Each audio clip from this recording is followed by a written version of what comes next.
You are listening to Light-Hearted, the official podcast of the United States Lighthouse Society. My name is Jeremy D'Entremont. Welcome and happy spring. Today is March 30th, 2025, and this is another edition of Hearted Lite, where we listen to edited versions of interviews from the past 6 years. Today's interview was first heard in episode 60 about 5 years ago. The guest is Dave Waller, who is the owner of Graves Light in Boston Harbor, what I think of as a classic granite wave-swept tower, more than 100 feet tall. This is part 2 of 2 parts. Part 1 was posted 2 weeks ago in Light-Hearted Lite number 17. Dave Waller bought Graves Light at government auction in 2013, and his restoration of the tower inside and out has been amazing. Graves Light began service in 1905 with a huge first-order Fresnel lens from Paris. The lens rotated on a bearing of 400 pounds of mercury. It produced a light that was later upgraded to 3.2 million candle power, and it was for many years the most powerful navigational light in New England. The original Fresnel lens is in storage at the Smithsonian Institution. In recent years, Dave Waller has assembled his own first-order lens, he refers to as a Franklens, from spare parts, and that lens has now been installed in the lighthouse. You'll hear more about it in this interview, so let's listen to part 2 of my conversation with Dave Waller now. Now, Graves Light's old first-order Fresnel lens is in storage at the Smithsonian Institution in Washington, D.C. It was removed in the 1970s, but you've done something absolutely amazing. You've created your own first-order lens. Much to my surprise, when we arrived here today, the lens is currently about a couple of 100 feet from where we're sitting here. Tell us about that. Well, we give talks every now and then to various civic groups, and we met a woman from, where was it, Winthrop, and Winthrop loves Graves Light. I mean, they just... Oh, yeah. I lived in Winthrop for 15 years. Okay, yeah, everybody there is like a big fan of Graves, which is awesome. And she said as a little girl, she just remembers the light coming in and playing in her bedroom window, going through the curtain and on the wall, and she just loved to go to sleep and watch that light come through her bedroom window. And now, of course, that wouldn't happen with the current optics that are in there. So Lynn and I were both missing the fact that there wasn't a giant Fresnel lens there, but obviously the Smithsonian likes to keep it locked up in a box and not show it to anybody. And as private individuals, we really wouldn't be able to petition the Coast Guard or anybody to put a lens in. So we found a couple of pieces of a first-order lens, and we put them out there just to display, just so people could see what the first-order lens kind of looked like or the scale of it. And we found a few more pieces, and we found a guy in Australia, a company called Chance Brothers, and he was able to provide us with enough panels to make an entire lens out of panels from probably 7 or 8 different lighthouses from all around Australia and New South Wales and that whole part of the world. And the pieces that he couldn't find, we were able to make from antique prisms that he had and made brass frames for them to match the prisms that we have already. And so the next step was to just make an armature to frame the whole thing so that it didn't fall apart, because these were just panels. They needed a frame to hang on. So we built that from scratch. Again, my son, with his CAD knowledge, was able to lay that out on a computer to get all the measurements right. And then we had the pieces water jet cut, and we did all the drilling and tapping and bolting it all together. And we're very close, probably within a month or 2 of finishing the lens. It's mind-blowing to see what you've done. It really is. Thanks. And I don't use that term loosely. Really, I don't think anybody has done anything close to what you've done with that. I'd like to call it a Frankenstein lens, and I mean that as a compliment. No, it's a Frankenlens. It definitely is. But optically, it works. We've done a lot of careful calculations and so forth to make sure that it would project properly, and it does.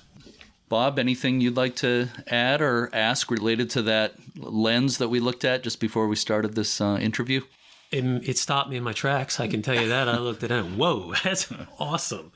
You've done a lot of historical research. We mentioned that earlier. A lot of it was done through the late Candace Clifford, who went through the holdings of the National Archives for everything related to Graves Light.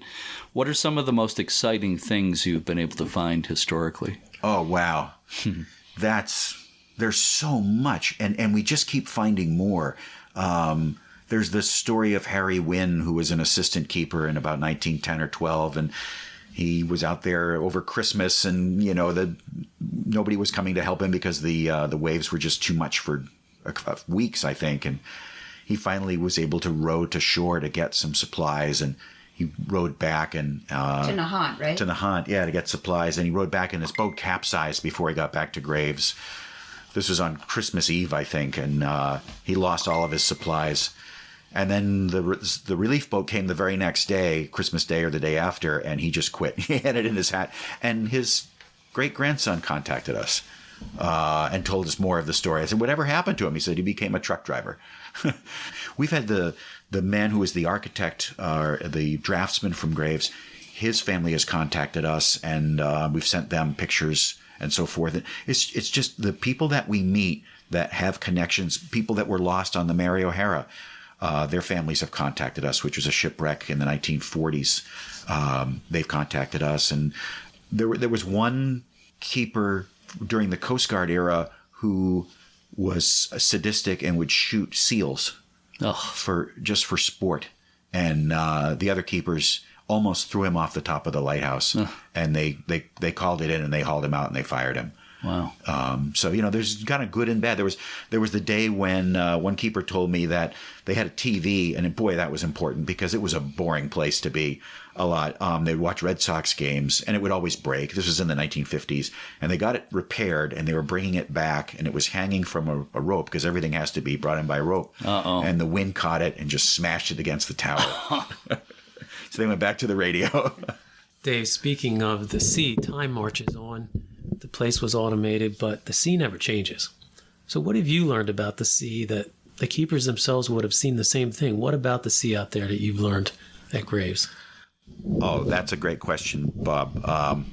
I didn't really know much about the sea when we bought the place, and it really showed in the damage that I was doing to the boats that we had bought and the sort of dangerous landing on the ledges, because it is dangerous.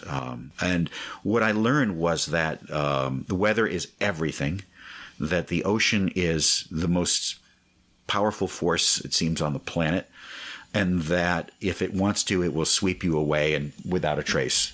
And so that healthy respect for what the weather is doing, and probably more importantly, what it's going to do, is really important. Are we going to stay, or are we going to go? Are we going to get off the boat and land at Graves, or are we just going to turn back with all our provisions and go home? And you need to make that call, because you're not the only one on the boat. There's other people that are relying on you, and if you're the captain of the boat, you're making that decision for everybody. So you have to be very careful about safety. If you're too careful about safety, you probably shouldn't even have a lighthouse, though, because it's inherently dangerous. Just the entire nature of it is. So you have to sort of accept that there's going to be risk when you go out there. You're looking really just to minimize those risks, but you're never going to eliminate them. Right. It was just like the keepers. They had to get back on that place, and they weren't always going to be great days getting on that place. I think what the average person doesn't realize when an offshore light is how much frustration can go into preservation projects, because you can plan, but it can be a sunny day. But if that sea, that wind direction, a certain wind direction might be problematic, you just put everything on hold. Yeah. Well, we went out 2 years ago. You're absolutely right. And it was a good day. And they were saying there was going to be some weather, but not so bad. And I was out there with an electrician and a plumber working, and it whipped up into a full gale. And we had bought a Coast Guard boat that was retired from the Coast Guard, of 25-foot response boat. And we were using that to get back and forth. Great, seaworthy boat, wonderful, wonderful boat. And we watched as the boat dragged its mooring all the way onto the rocks and smashed the boat to bits on the rocks.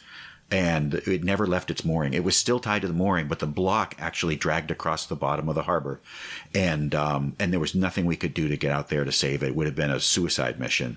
And the boat never sank, which is amazing, but the engines just got ground into bits, and the whole hull was so battered that we really couldn't do much but cut the top of the boat off the whole cabin, and we turned it into an open-decked barge, and we towed it full of materials last summer.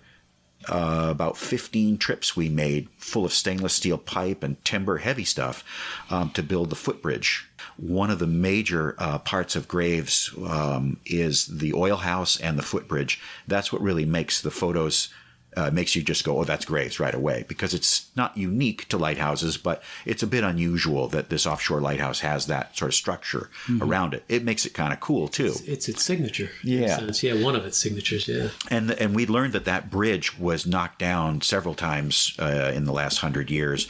The latest was a blizzard of 78, took out a big section of it. And then the no-name storm was that 91 or 91, yeah. October 91. That took out the rest of it. And then the roof on the oil house went. And so we replaced the bridge last year, and we added a story to the oil house, and were able to put a brand new roof on the oil house, made of copper with a ventilator just like the original. So the place really does have that old look now. I think next time you guys come out, you'll have to check it out. Oh, for sure. One of the cool things in your blog is the observation of wildlife near the lighthouse, especially harbor seals. Yeah. You've even named some of them. Yep. That's pretty cool. Yeah, and we the babies that will come out, sometimes they come out in the middle of the winter, which I can't believe that those animals could be born then and survive. Yeah. But they're bright white, when they're born, and then they gradually get spots, and then they'll start to turn dark like their parents. But the moms will take the babies, and at high tide, they'll nudge them into the seaweed-covered rocks. And then as the tide goes down, they've essentially made them a playpen. And then the moms will go fishing because they're nursing and they need a lot of calories. And the babies just sit there and sit in the sun and are quite happy. So sometimes we'll come out there to work and we'll just look over and there's a little baby sitting in the seaweed. And the mom is nowhere to be seen. So she probably tells him, like, you stay there and you don't go anywhere, because, they're probably quite a tasty snack there's a lot of sharks out there now. But I saw 3 whales this summer at Graves. I was actually on our mooring, which is only 150 feet from shore, from the ledge, and a whale passed underneath my boat. Yeah, which was quite a surprise. We've seen minkies and humpbacks out there. Okay. There's lobsters, and there's schools of juvenile pollock that swim on the eastern side of Graves. Lots of shorebirds and seabirds, and it's part of a migration route, we think, because there's different times of year you get different kinds of birds. We've seen peregrine falcon, who's been living there for about a year. There's ducks, and then there's fewer ducks because of the peregrine falcon. Different kinds of ducks. Eider ducks come in the colder weather. Mallards come in the warmer weather. And I'm not a bird guy, but we got a bird book, and I think maybe we're becoming bird people because they're fascinating to look at. Yeah. Well, what a great place to watch nature in all its forms. Yeah. You lost a tool shed in a storm in March 2018. I had misread a report on that, and I was afraid the oil house had actually been swept away. But still, losing that tool shed had to be a tough loss. I remember that storm. It was actually like 3 or 4 days of just one incredible high tide after another. It did a lot of damage at a number of places. It sure did. And you posted one photo of waves going over the top of Graves Light. Yes. Which is well over 100 feet high. Yes. So what a memorable storm. Yeah, that was a real killer storm. And what we learned, because we had a camera out there, it recorded the shed going over, is that the waves hit the lighthouse and they seemed to wrap around to the north. And so they just come with such ferocity onto the top of the dock that we have there. And it was like, there's the shed, and there it's gone. It was so fast. It just reminded you of the power of the sea. And that shed, the base of the shed was 20 feet above sea level, and the shed itself, of course, was probably 8 or 9 feet tall, and it came over the top of that shed and wiped it out. And the shed, from a cost standpoint, didn't cost that much money, but getting it out there cost a lot of money because we had to have a barge and a crane bring it out.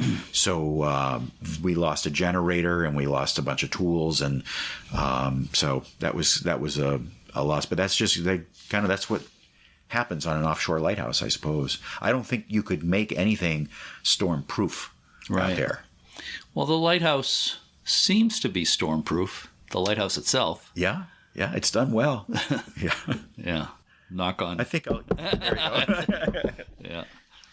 As you mentioned earlier, you've converted the oil house into basically a living space by putting a second story on it and a new roof, beautiful new roof. And you rebuilt the walkway to the oil house. You have no intentions of offering living space to the public.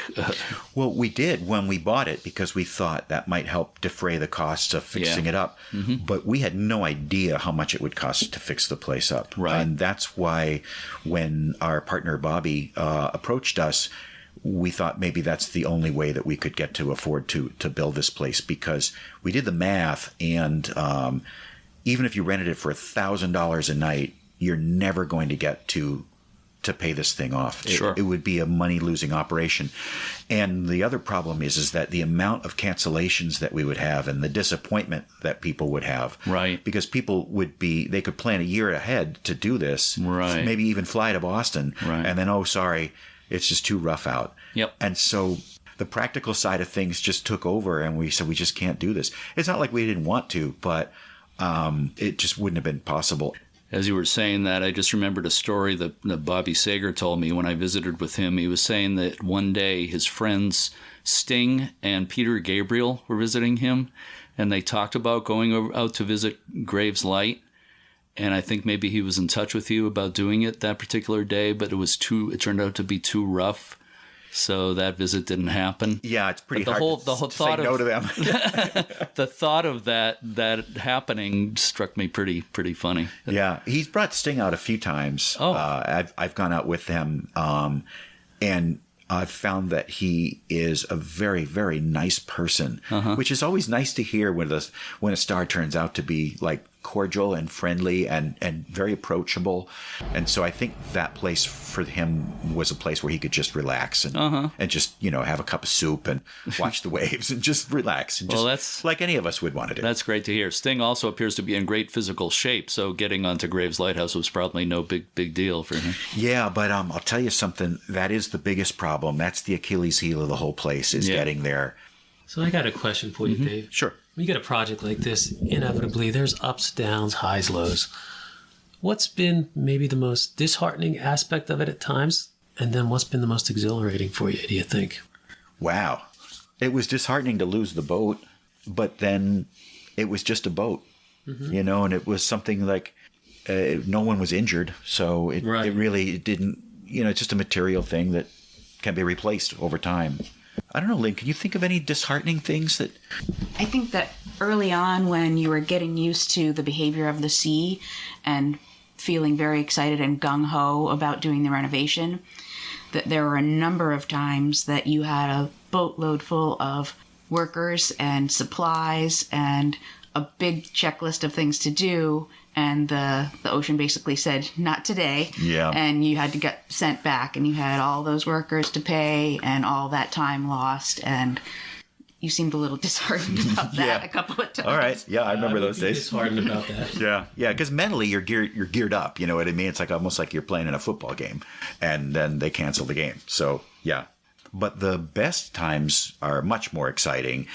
Anytime we get a crowd out there, we just have a really good time, whether we're working or playing, because everyone's just so happy. And we've had a couple of 4th of July parties where we brought friends out and people raft up, and it's just like a big old party on the ocean. And when the tall ships came a couple of years ago, we had a blast, and it was foggy that morning, and we woke up to not being able to see anything out at Graves. And as the fog lifted, we realized that all the tall ships had anchored all around Graves, and one by one, as the fog cleared, we saw these magnificent wooden ships. That was pretty special. And you know what? One by one, they saw this magnificent lighthouse. They're like, oh, what's that doing there?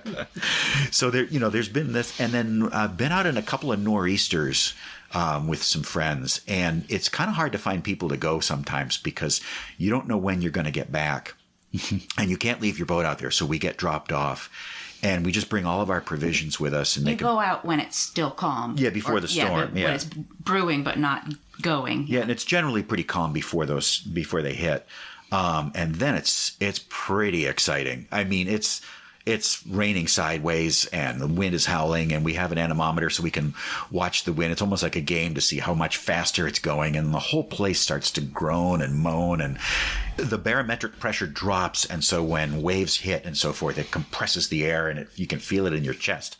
And it's really the power of the ocean offshore is an awesome thing to feel, and I think if we were on a ship, we would be absolutely terrified. But in the lighthouse, it's not scary. And the way you watch the dynamics of the waves, they don't just come from one direction and then pass through and go to the other side. They create these kind of holes in the ocean when a big wave comes, and then waves will come in from the opposite side just to fill in that water and waiting for the next big wave to come in. And all these crazy things happen in a storm. Let me ask you a broad question. Why do lighthouses need to be preserved? We're big into history, though, Lynn and I, and we really love saving historic structures and going to museums and that sort of thing. And so it doesn't matter whether it's a lighthouse or it's the Saugus Iron Works or, Benjamin Franklin's, house or something.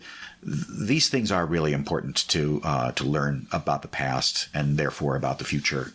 I think also there's a romance about lighthouses that there's just a feeling of safety about them when you see them. And maybe you feel like your journey's at an end and you made it and it welcomes you to a port. So there's something kind of spiritual about a lighthouse that I think is really special. And I don't even think you have to be a mariner to feel that. I don't think I could save more than one lighthouse in my life, but I'm glad we got to save one. What's been the most fun aspect of all this for you? Oh, you want to take that one? Or?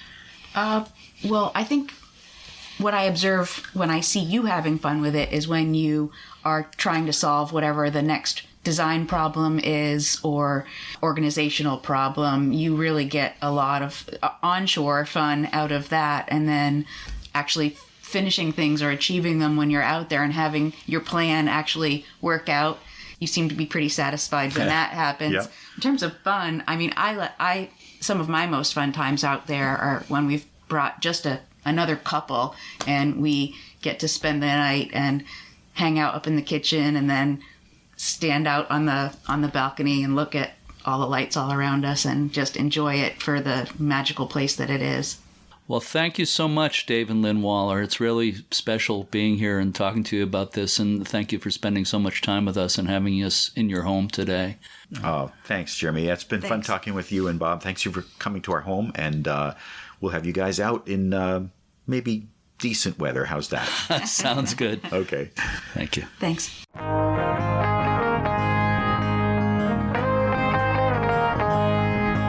As I said in part one of this interview, Graves Light is like an old friend.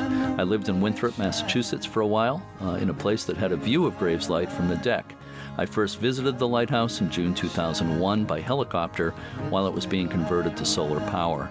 And I was at Graves Light in August 2023 on the day the base for Dave Waller's new homemade lens was lifted by helicopter up to the lantern level of the lighthouse tower. I was there that day with my friend Dan May, Coast Guard Rear Admiral retired, and it's a day we won't forget. The wind and seas really whipped up while we were there, and boarding the dinghy and then a larger boat in the churning sea was interesting, to say the least. Let's just say I wasn't all that graceful when I jumped from the dinghy, bouncing on the waves into the bigger boat, but the good news is that I made it. In addition to a couple of podcast interviews, we did a live virtual event with Dave Waller early last year. To see it, you can get on the USLHS YouTube channel and do a search for All About Graves Lighthouse. I remember when we did it, I was expecting Dave to join us from his home, but just before the event started, I found out he was doing it from the lighthouse in his full keeper's uniform. I was a little nervous about the internet connection, but everything worked out, and it made the event even more special. That's the kind of guy Dave is. He does things in a big way. We will have a new episode of Lighthearted next Sunday, featuring the owners of Bristol Ferry Lighthouse in Rhode Island, a beautiful place that's now an Airbnb. Be sure to check out uslhs.org, and remember that memberships and donations help support this podcast, along with preservation grants and lots of other good things. Until next time, to all our regular listeners and our new ones, thanks so much for listening, and keep a good light. I'm gonna let it shine.